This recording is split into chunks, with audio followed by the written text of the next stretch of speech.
നിങ്ങൾ ആദ്യമായി ഈ ചാനൽ കാണുന്നതെങ്കിൽ ചാനൽ ഒന്ന് സബ്സ്ക്രൈബ് ചെയ്യുക, തൊട്ടുള്ള ബെൽ ഐക്കൺ ഒന്ന് എനേബിൾ ചെയ്യുക. എന്ന എല്ലാ വീഡിയോയും നിങ്ങൾക്ക് നോട്ടിഫിക്കേഷൻ ലഭിക്കും. വ്യത്യസ്തമായ സിനിമകൾ കൊണ്ട് ലോകത്താകമാനം ശ്രദ്ധ നേടാൻ മലയാള സിനിമയ്ക്ക് കഴിയാറുണ്ട്.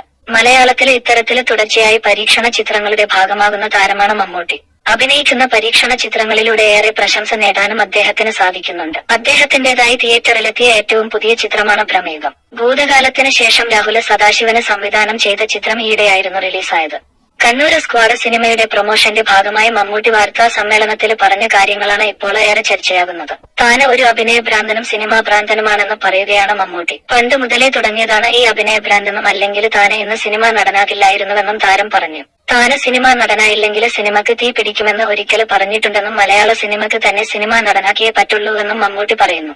ഞാന് ഒരു അഭിനയ ഭ്രാന്തനും സിനിമാ ഭ്രാന്തനുമായിരുന്നു, ഇപ്പോഴും അങ്ങനെയാണ്. സിനിമയിലേക്ക് വരുന്നതിന് മുമ്പുള്ള കാര്യമാണ് പറയുന്നത്. അപ്പോൾ ഇന്നല്ല, പണ്ട് മുതലേ തുടങ്ങിയതാണ്. അല്ലെങ്കിൽ ഞാന് ഇന്ന് സിനിമാ നടനാകില്ലായിരുന്നു. ഞാന് സിനിമാ നടനായില്ലെങ്കിൽ സിനിമക്ക് തീ പിടിക്കുമെന്ന് ഒരിക്കൽ പറഞ്ഞിട്ടുണ്ട്. മലയാള സിനിമക്ക് എന്നെ നടനാക്കിയേ പറ്റുള്ളൂ. അത്രത്തോളം ഞാന് അതിനായി മോഹിച്ചിട്ടുണ്ട്. അല്ലാതെ എന്നെ തട്ടിക്കളയാന് സിനിമക്ക് പറ്റില്ല. എന്നെ പോലെ മോഹിക്കുന്ന ഒരുപാട് ആളുകളുണ്ട്. അവരൊക്കെ അവസരങ്ങൾ ലഭിക്കുമ്പോൾ സിനിമയിലേക്ക് വരുമായിരിക്കും, മമ്മൂട്ടി പറഞ്ഞു.